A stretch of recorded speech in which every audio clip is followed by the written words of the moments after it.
Ladies and gentlemen, welcome to the unit comparison and analysis for, well, your March Binding Blade banner. Okay, so if you're new to this series, as always, we take a look at the actual units themselves, the stats that they have, and then their closest comparisons in the 3 and 4 star pools, or 4 and 5 star for some of you that like to say Ares is in the 4 and 5 star. Anyways, we look at those, we look at some budget builds and how these units actually fit into the roles described in the game. What is their purpose in the game? And generally at the end, we go over the mathematics and whether they're truly worth it, your orbs, whether you should pull for them, that sort of thing. That's generally what we look at. Everything described in here takes a look at the unit in a role on any team comp, generally speaking within the meta game of Fire Emblem Heroes, which can be described as tier 21 plus in Ether Raids, or tier 21 Arena possibly. And some abyssals and PvE content can be considered as well, but generally speaking, how they fit into team comps where it matters. So yeah, first up, of course, we'll talk about Foon, probably the most popular character on this banner. Don't mind the other language, it's just to mostly look at the stats themselves. Unfortunately, I feel like Foon doesn't really have the stat spread that might have made her stand out, and that's low speed.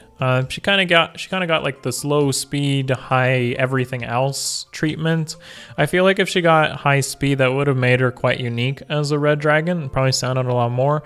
Unfortunately, she is susceptible to getting doubled by a lot of stuff, unless you run Warrior Fighter, of course. But even that has its own problems. The fact that you can't use any other skills.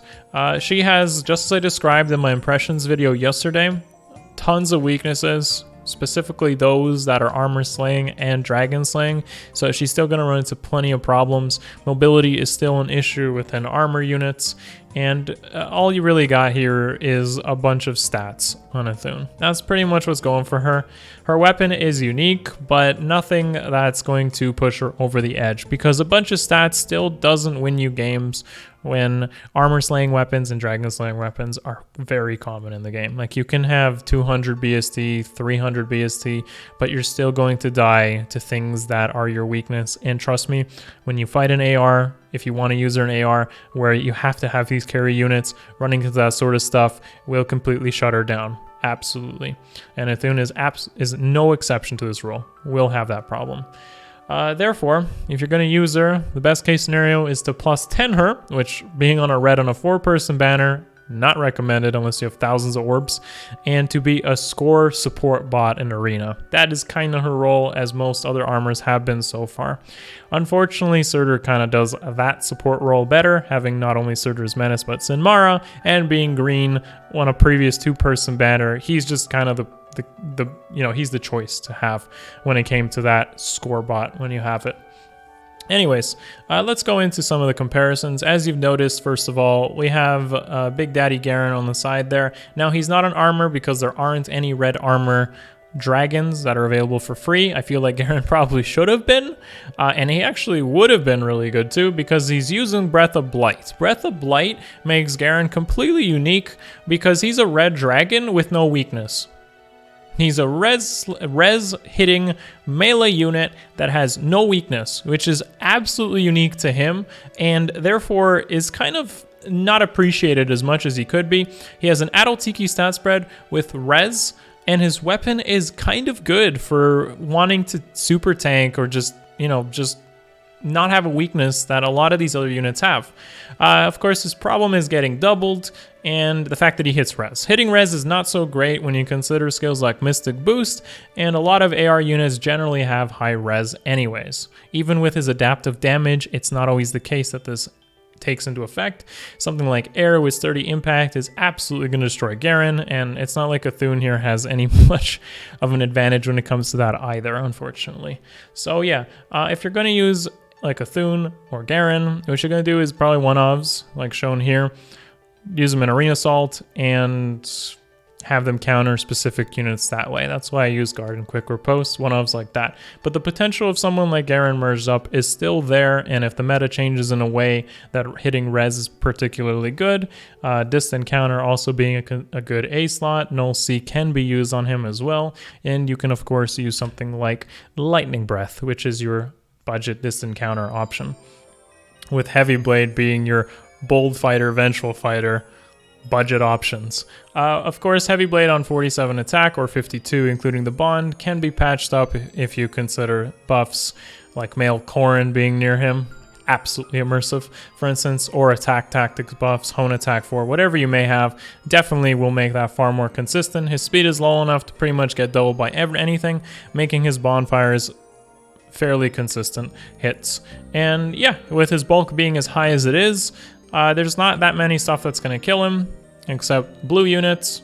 And of course, if you do switch out Breath of Blight, he does have the Dragon Slaying weakness, which unfortunately makes him less consistent. But I gotta appreciate Garen for what he is. A mixed tank, slow, appreciates getting doubled, procs his specials that way, can use distant counter weapons, can be immune to dragons. He's got that flexibility that really, I think Garen stands out as a result of that. So, and I did mention Idunn Tiki, so of course I want to give some time to appreciate Idunn Tiki for what she is, which is with her special refine being quite good at doing one-shots. So I used to use a similar build like this a while back on Idunn Tiki, and that's because you can appreciate Breath of Fog, Attack Defense Bond, and Glimmer being pre-charged with Quick Impulse. You could also do this Infantry Pulse and maybe run another Bond skill as well, and that is really powerful because she hits with an effective weapon, over 64 attack, add in some merges, possibly another bond, buffs as well, like attack tactic, and she's reaching about 70, 80 attack, adaptive damage, also hitting res, fairly powerful, can get some really good one-shots that way. Of course, yeah, it's kind of like a very, I'd say very specific type of build, but Tiki definitely can do that as well. And she's got a similar stat thread to both Garen and Foon, but not restricted by as many weaknesses as somebody like Foon being an armored dragon. I really am not a big fan of these armored dragons, and I'm actually kind of disappointed that Foon didn't end up just being an infantry red dragon, which we don't have too many of. So, you know, they literally just showed you the two that we have other than young Tiki, but whatever. Moving on, we have probably the biggest disappointment in the history of releasing units in probably 2017. I don't even know what to say to this because I feel like this is the type of unit that literally should have just been put into the 3 and 4 star pool. Like literally should just put in the 3 and 4 star pool. Like that's what this should have been. Her stat spread is Shanna reverse defense res or Catria with some more stats, but then when you consider White Wing Lance, Catria has more stats. So I don't know what this is. I don't know what sort of decision IS is taking with releasing something like this, because this is a disappointment as a 5-star pity breaker, and even as a 4-star pull, it's not that useful. Maybe beyond the first one, because the first one will give you 40 flyer flowers, 5,000 feathers from hero merit, and I guess the safeguard lance as well. So like once you get 1 or 2, you're like, okay, that's cool. But then once you get like the 4th or 5th one, you're like, what do I do with this? I'm not impressed. I really not. Like this blue lance flyer almost as saturated as red sword infantry, and therefore, as you might expect, we're gonna take a look at Thune after. I'll go back to Thune. We're gonna take a look at what I would consider Shanna running, which is, well, you can pretty much do the same type of build that Thea's little sister does, Shanna, which is a Fury Desperation, Shanna's Lance, Gale Force, because Shanna's Lance has 16 attack, and if you were to give Thea a comparable weapon, which might be the Slaying Lance, you actually have more attack on Shanna's Lance as a result of that, so the similar stat spread ends up being there. Don't forget that Shanna is easier to merge, being in the 3 and 4 star pool and being a unit from day 1. So if you don't already have many, I actually wouldn't blame you if you didn't have many Shannas, because she does have Desperation 3, which is unique to her. But if you did appreciate Shanna, she can almost do the same role as Thea better. Of course, what I do consider Shanna's optimal build isn't what I just showed, but something that's quite unique to her in the flyer role, and only McAllis does this. Fur and Carol in the infantry role do it similar, and that's the Wo Dao slaying effect. And if you were to consider AR, of course you can't use Null C, but if you consider AR with her high res stat, she makes a great tank for that role. Distant counter dull ranged, IO shield as well. Makes her pretty much only weak to green in this case, but does give you that sweet Wo Dao noontime synergy for a great tank with a decent stat spread to utilize that. Now, that's the problem with someone like Thea, doesn't have that preference weapon, and as a result is really going to falter because the best you can do is like slaying noontime, which doesn't have the Wo Dao effect, unfortunately. As you can see here, Katria is the ideal choice, I would say, for wanting to consider a 3 and 4 star flyer. White Wing Lance is amazing, even if you didn't use a flyer team and maybe you went with something else besides Gold Flyers or the White Wing Lance Special Refine. You can still go with the Speed Refine, which will make her much better. You can go for a plus attack IV. You have a lot of flexibility with Katria.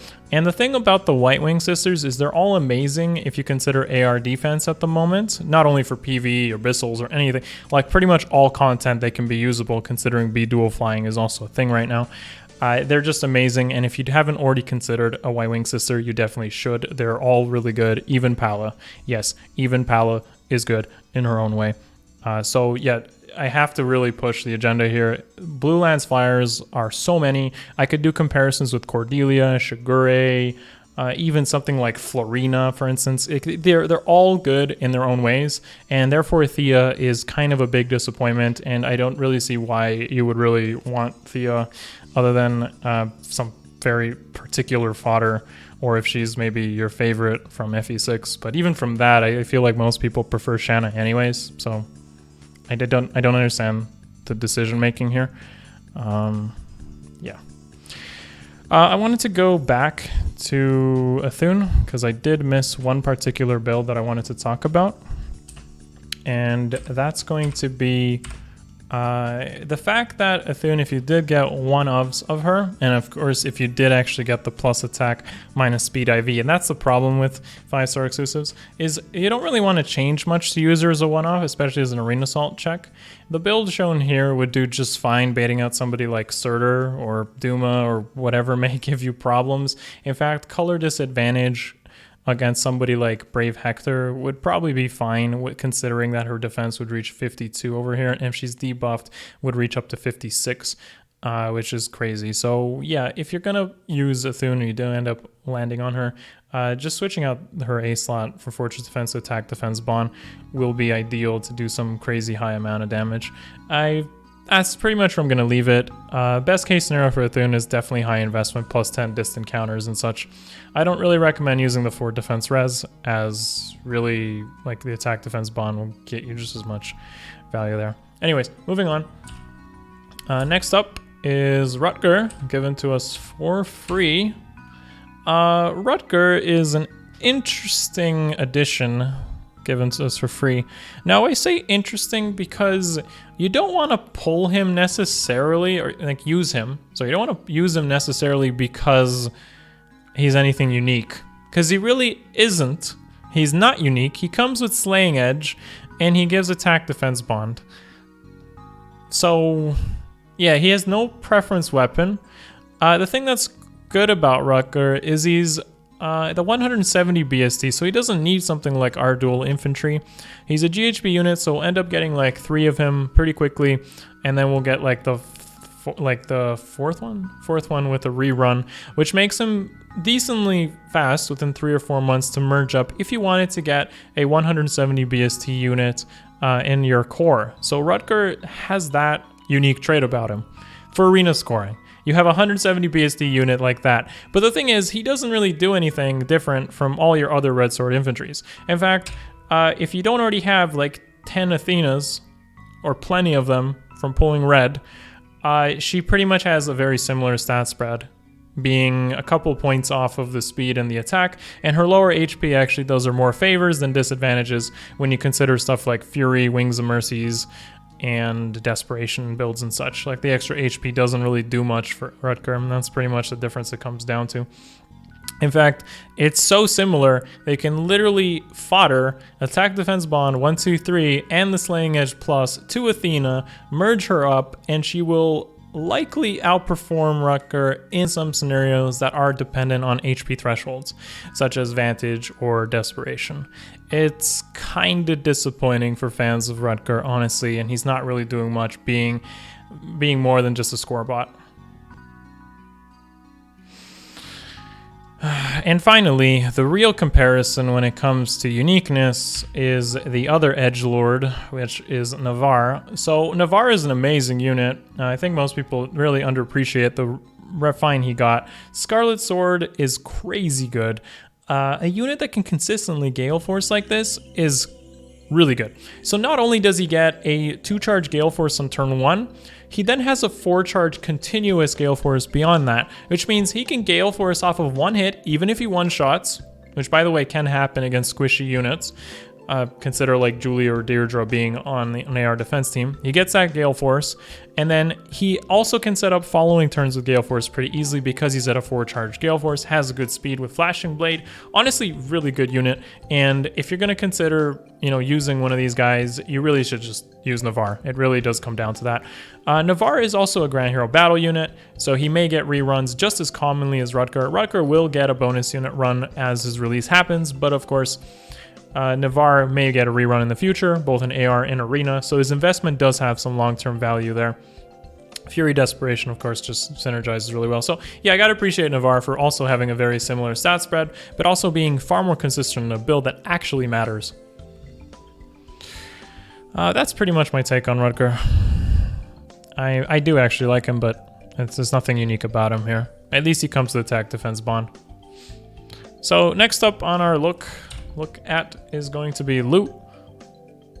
I'm not too impressed by Lugh, as most of this banner has been so far, if you guys can tell. Lugh is, well, he's Nino. Did anyone really not see this one coming? It is Nino's son after all. So yeah, here's Nino. And Nino outperforms him.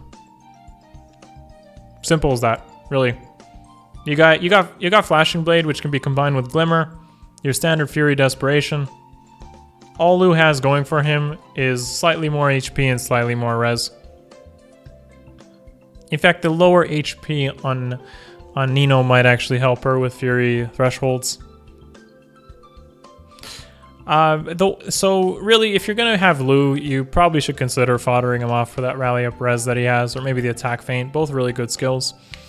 What I do want to mention as well is if you're gonna use Lugh differently from Nino, the best way to do it is likely to use him in a fashion similar to like Soren, who has a closer like stat spread considering his higher res. Unfortunately for Lugh, though, since he remains a 5-star exclusive for the time being, it's going to be much easier to use somebody like Soren, especially in Arena as a bonus unit with G-Dual Infantry and Windsbrand having that chill effect. So yeah, I mean, the Serpent Tome is unique because it's like individual. You don't need to rely on bonds, you don't need to rely on owls and units beside you to take advantage of it, but generally speaking, Lugh is just not doing anything different from what both Soren and Nino can accomplish with merges, and their preference weapons just end up way outperforming him since he doesn't have anything going for him. I gotta admit, he does have a super boon in attack, so that's kind of nice, but that only matters if he can be merged up enough to outperform the other two who have preference weapons anyways. So generally speaking, it's kind of a downer.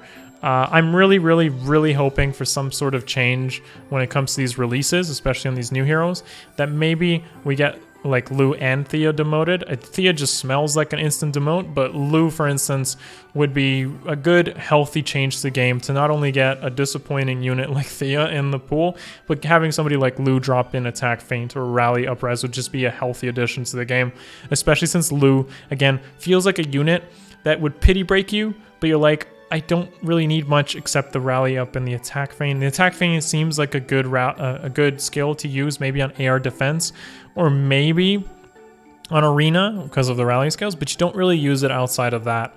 So, yeah. Okay, well, so we've pretty much talked about a full disappointment on this banner so far, but I do have to appreciate the one unique unit on this banner who does stand out, and that is Sue. Like I mentioned in my impressions, Sue is definitely the standout unit from this banner because she is a green cavalry range unit, which is particularly rare in the 3 and 4 star pool. The only real comparison we can make is Cecilia, but Cecilia is not really the best comparison anyways, and that's going to be due to the fact that she hits res. She has a different stat spread altogether, mostly focusing on the res and the attack, but not necessarily the speed at all, which in hitting res just totally means completely different matchups altogether. So somebody like Cecilia is gonna use Ground Blade pretty effectively on a horse team, really depending on buffs, whereas somebody like Sue doesn't necessarily need to do that. So I can really appreciate Sue's stat spread and her role in the game being completely different from someone like Cecilia, or really anyone, because even the other green horses like LA Lilina, Gunthra, just don't really do the same role as Sue. So Sue is definitely cool. 3 movement is going to be a big boon for her, unlike somebody like Legendary Lyn who doesn't have that luxury, unless you're talking about Legendary Azura. Definitely unique in that role. So we will look at Sue in particular. So one cool way to use her, of course, is to swap out that Wodao bow, short bow. I don't recommend using that. That's generally not a good bow unless you're going for some sort of I don't know, big nuke damage kind of situations. Consistency comes from switching to Slaying Bow straight away. So Slaying Bow, Moon Bow, Fury Desperation gets you Moon Bows every single engagement. If you end up with the luxury of a plus attack IV, that's going to be her best roll. And you can either use Heavy Blade, maybe for some Draconic Auras. Of course, that's an alternative if you can bump up her attack stat enough, but attack speed wouldn't make her rely on her teammates as much, and therefore that makes her gonna put out some pretty decent damage. Finally, the last thing I want to look at for Sue is a Brave Bow build, which of course seems to make sense. So color is both a pro and a con for her when you consider a build like Brave Bow, because someone like LA Roy or Brave Lyn, for instance, has the advantage of colorless, which is they have neutral matchups against everyone. But of course, with color, you can definitely say that she is going to perform better against the blue units, but suffer more against the red units. And that's unfortunate. I feel like you can set up your colorless units in a way that's far more consistent, and you're not going to feel bad when you run into certain matchups. That's her one glaring weakness here, so I honestly would consider maybe using her on AR defense, for instance, to really round out your core. Maybe you have like a blue nuke horse like Reinhardt, maybe a red nuking horse like Titania, which was given to us for free, and then you can round it out with Sue if you ended up dropping into the luxury of holding on to her. So that's like really nice rounding out of color spectrum that way, and therefore I can really appreciate Sue as a unit that way. Definitely the coolest unit on this banner, at least in terms of what they can do in the game. Finally, let's take a look at our mathematics and sum up the banner as a whole. Okay, so we have 2 greens on this banner, a red and a blue. Most people probably consider the red to be the desirable unit on this banner. I would disagree. Like I said, Thun is not really desirable unless you go for +10, and this isn't the banner to do it anyways. Legendary banners will give you more value by sharing over other units that will likely give you either fodder or copies that can increase your rank through legendaries or mythics. So this isn't the banner to be adding merges to Thun, and as a one-off, she's kind of disappointing. If you're considering countering something like Surtur or Duma, you don't really need a Thun. You just need to consider things like Axebreaker or TA or Air with Mystic Boost. Yeah, it's that easy. Everyone has access to this sort of stuff, so you don't need a Thun for that particular reason. Green is definitely where you're going to want to spend your free summon tickets here, and actually gives you the most value as well, because green is the easiest to pull from. It's the least saturated, and Lugh and Sue both sharing are good because you're going to likely pick up stuff like Hone Speed 4, Rally Up Res, Attack Feints, and your free summon tickets definitely, I would say most people could actually land on one of these 2 units while you just target greens on this tickets we get from forging bonds. So I'm really looking forward to that. I think that's great. Them sharing isn't bad either if you decide to spend even more orbs for it, because sharing means you're going to pick up copies of both while you pursue one. Definitely take a second maybe to pause the video and review the numbers shown here. It ends up being pretty good for yourself. Blue, finally, Thea, don't spend for blue. Please don't spend for blue. Not the banner for it, not the unit for it. I don't see who would want to spend blue here. And as I mentioned earlier for red, that pretty much takes it. Don't forget that we got a mythic banner coming up at the end of the month, which we'll maybe not share with this banner because it might be 2 weeks. We're not certain of that yet. Either way, do consider that the banner is coming up and may introduce an Astra mythic hero, which is almost a requirement if you're looking to climb up some ranks in Ether raids. So definitely maybe wait for reruns of these units on legendary banners, mythic banners, or when they show up on skill focused banners instead. I think that's the ideal case scenario here. So that pretty much sums up my take on these units. I hope you took something out of it. Maybe continue saving orbs and consider your better options. Let me know of any builds or ideas that you may want to use these units on your teams, or maybe on Ether raids in some way, in the comments below. Join the Discord as well for some discussions like this as well. Give the video a thumbs up if you haven't already, sub to the channel as well. Love you guys. I will see you in the next video, which will be my weapon refine analysis for our new units, well, older units that we got. Thank you so much for watching. See you guys in the next one. Peace.